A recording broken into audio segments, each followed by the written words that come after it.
Please do like share and subscribe, और कृपया करके इस चैनल को बढ़ाने के लिए आप इसको सब्सक्राइब कीजिए, साथ साथ अपने दोस्तों के बीच में भी इसको शेयर जरूर कीजिए। गुड इवनिंग फ्रेंड्स, आज की अपडेट कुछ इस प्रकार से है। चीन के राष्ट्रपति शी जिनपिंग खुद अपनी सेना के लिए बड़ा संकट बनते जा रहे हैं। वह भी तब जब ताइवान को लेकर अमेरिका से युद्ध का खतरा मंडराता जा रहा है। चीन के रक्षा मंत्री ली शांगफू करीब 3 सप्ताह से लापता हैं और जिनपिंग सरकार ने इस पर चुप्पी साध रखी है। बताया जा रहा है कि उन्हें नज़रबंद किया गया है और भ्रष्टाचार को लेकर उनके खिलाफ जांच चल रही है। यही नहीं, चीनी सेना के सर्वोच्च कमांडर जिनपिंग ने पीएलए के रॉकेट फोर्स के कई शीर्ष जनरल को बर्खास्त कर दिया है। जिनपिंग बार बार दावा कर रहे हैं कि उन्होंने चीनी सेना में व्याप्त भ्रष्टाचार को खत्म कर दिया है, लेकिन हकीकत में वे इसे रोकने में फेल रहे हैं। द प्रिंट की रिपोर्ट के मुताबिक साल 2015 में शी जिनपिंग की पहल पर चीनी सेना का बहुत ही तेज़ी से विस्तार किया गया। इस दौरान सेना के ठेकों में जमकर भ्रष्टाचार हुआ। ठेके हासिल करने के लिए सेना के जनरलों को घूस देना पड़ता है। चीनी सेना के अखबार पीएलए डेली में छपे एक लेख के मुताबिक भ्रष्टाचार पार्टी के अंदर मौजूद नहीं रह सकता, खासतौर पर सेना के अंदर। जब सेना भ्रष्ट होगी तो उसके अंदर लड़ने की क्षमता नहीं होगी। अक्टूबर 2022 में पीएलए डेली ने दावा किया कि 10 साल के भ्रष्टाचार रोधी अभियान के बाद सेना अब इससे उबर चुकी है।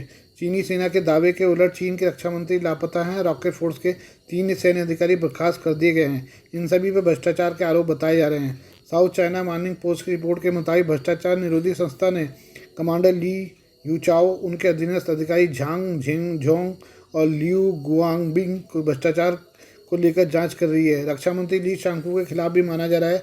इसी तरह के आरोप पर जांच चल रही है। ली पहले चीनी सेना के हथियार खरीद सेक्शन के प्रमुख थे।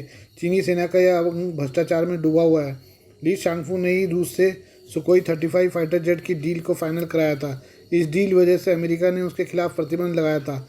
इस साल जुलाई महीने में चीनी सेना के हथियार खरीद विभाग ने लोगों से अनुरोध किया कि वे अक्टूबर 2017 से जारी अनुमतियों की जानकारी दें। ली साल 2022 तक इस विभाग के प्रमुख थे। शी जिनपिंग के सेना के शीर्ष जनरलों को प्रमोशन देकर भी हटाने के फैसले से साबित होता है कि वो भ्रष्टाचार के खिलाफ सख्त हैं। हालांकि इससे भी ये साफ हो गया है कि शी जिनपिंग के पास ऐसे विश्वसनीय सैन्य अधिकारियों की कमी है जो चीनी राष्ट्रपति के आधुनिकीकरण के प्रयासों को अंतिम रूप दे सकें। आइए अब हम अमेरिका के बारे में बात करें। चीन के साथ चल रहे तनाव के बीच अमेरिका ने बड़ा ऐलान किया है। अमेरिका के रक्षा विभाग के मुख्यालय पेंटागन के एक वरिष्ठ अधिकारी ने कहा कि उनका देश आईएसआर, खुफिया निगरानी एवं टोई और जमीन आधारित पारंपरिक युद्ध सामग्री से संबंधित क्षेत्रों में सैन्य प्रणालियों का उत्पादन करने के लिए भारत सरकार के साथ सक्रियता से बातचीत कर रहा है। भारत और अमेरिका अगर मिलकर हथियार बनाते हैं तो इससे चीन से तनाव के बीच दोनों देशों को बड़ा फायदा हो सकता है। रक्षा मंत्री के कार्यालय में दक्षिण एशिया नीति के निदेशक सिद्धार्थ अय्यर ने प्रतिष्ठित हडसन इंस्टीट्यूट द्वारा वाशिंगटन में मंगलवार को आयोजित एक कार्यक्रम में कहा कि भारत के साथ एक पारस्परिक रक्षा खरीद समझौता करने के प्रयास भी किए जा रहे हैं। उन्होंने कहा, हम आईएसआर और जमीन आधारित पारंपरिक युद्ध सामग्री से जुड़े क्षेत्रों में सैन्य प्रणालियों खरीदने के लिए भारत सरकार के साथ सक्रियता से बातचीत कर रहे हैं। भारतीय अमेरिकी अय्यर ने कहा कि आपूर्ति व्यवस्था की सुरक्षा को अंतिम रूप देने के लिए भारत और अमेरिका के बीच बातचीत में अच्छी प्रगति हो रही है। अय्यर ने कहा कि हम पारस्परिक रक्षा खरीद समझौता करने के लिए आक्रामक तरीके से आगे बढ़ रहे हैं, जो अमेरिका और भारतीय रक्षा उद्योग के लिए बाजार तक पहुँच बढ़ाएगा। अय्यर के मुताबिक यह संबंध पेंटागन की शीर्ष प्राथमिकताओं में से एक है। उन्होंने कहा कि हमारा मानना है कि अमेरिका भारत संबंधों का सही दिशा में आगे बढ़ना महज आवश्यक ही नहीं बल्कि हिंद प्रशांत क्षेत्र में हमारी रणनीति को अंजाम देने के लिए अनिवार्य भी है। आइए अब हम चीन और पाकिस्तान के बारे में बात करें। चीन और पाकिस्तान के रिश्ते कई दशकों से चले आ रहे हैं। साल 2015 में तो चीन के राष्ट्रपति शी जिनपिंग ने पाकिस्तान को छोटा भाई बता डाला था, लेकिन अब इसी छोटे भाई ने डॉलर के लालच में चीन को किनारे करना शुरू कर दिया है। Belt and road initiative BRI का अहम हिस्सा है चीन। पाकिस्तान इकोनॉमिक कॉरिडोर, जिससे पाकिस्तान की किस्मत बदलने वाला करार दिया गया था, लेकिन पाकिस्तान ने CPEC पर चीन को धोखा देना शुरू कर दिया है। बताया जा रहा है कि पाकिस्तान ने CPEC पर चीन से किए वादों को दरकिनार कर दिया है। उसने अपनी कमज़ोर आर्थिक स्थिति को सुधारने के लिए अमेरिका से मदद मांगी है और इसके चलते वह चीन को भी किनारे करने को तैयार है।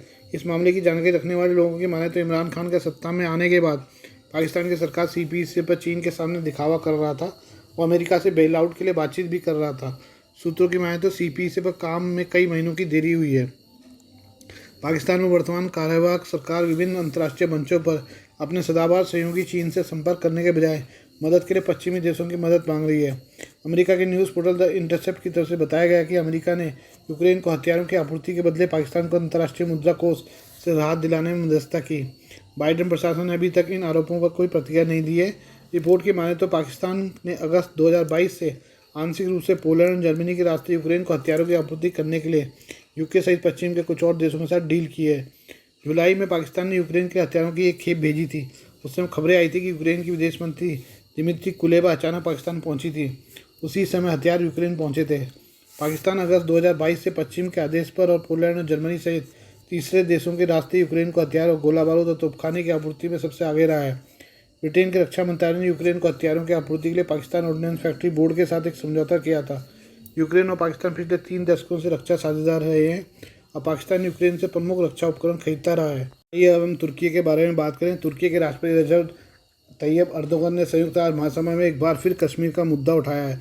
न्यूयॉर्क में महासभा के 78वें सत्र में अपने भाषण के दौरान उन्हें एक बार फिर पाकिस्तान के प्रति मोह दिखाते हुए कश्मीर पर कई बातें कही। इतना ही नहीं, उन्होंने संयुक्त राष्ट्र के 5 स्थायी सदस्यों पर भी निशाना साधा। तुर्की के राष्ट्रपति ने संयुक्त राष्ट्र में आम चर्चा के दौरान पाकिस्तान का एजेंडा आगे रखते हुए कहा, भारत और पाकिस्तान के बीच बातचीत और सहयोग से ही कश्मीर में स्थायी और न्यायपूर्ण शांति आ सकती है। दक्षिण एशिया में क्षेत्रीय शांति, स्थायित्व और समृद्धि का मार्ग स्थापित करने के लिए होना बेहद जरूरी है। अर्दोगन ने कहा कि तुर्की विवाद सुलझाने के लिए अपनी तरफ से समर्थन जारी रखेगा। हालांकि उन्होंने संयुक्त राष्ट्र सुरक्षा परिषद में बड़े बदलावों की वकालत करने के लिए भारत की तारीफ भी की। उन्होंने कहा कि यह गर्व का विषय है, भारत यूएनएससी में एक अहम भूमिका निभा रहा है। इस बीच अर्दोगन ने सुरक्षा परिषद के 5 स्थायी सदस्यों पर निशाना साधा। कहा कि वे चाहते हैं कि यूएनएससी के 15 अस्थायी सदस्यों को भी सुरक्षा परिषद में स्थायी सदस्य बनाया जाए।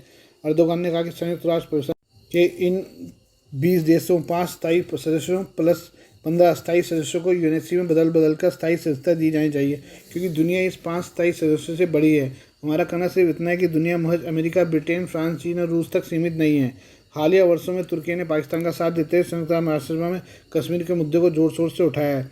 पिछले साल भी अर्दोगन ने कश्मीर पर अपना पक्ष रखा था और कहा था कि भारत पाकिस्तान पिछले साल से स्वायत्त और स्वतंत्र देश हैं, लेकिन दोनों ने एक दूसरे के साथ शांति स्थापित नहीं की है। यह दुर्भाग्यपूर्ण है। हमें उम्मीद करते हैं कश्मीर में स्थायी शांति और समृद्धि स्थापित होगी। इससे पहले 2020 में उन्होंने महासभा में चर्चा के दौरान कश्मीर पर बात की थी। हालांकि भारत ने अर्दोगन के बयानों की निंदा की थी और देश की स्वायत्तता का सम्मान करने की मांग की थी। आज के लिए बस इतना ही। बाकी मिलते हैं कल आपसे नई खबरों के साथ। धन्यवाद।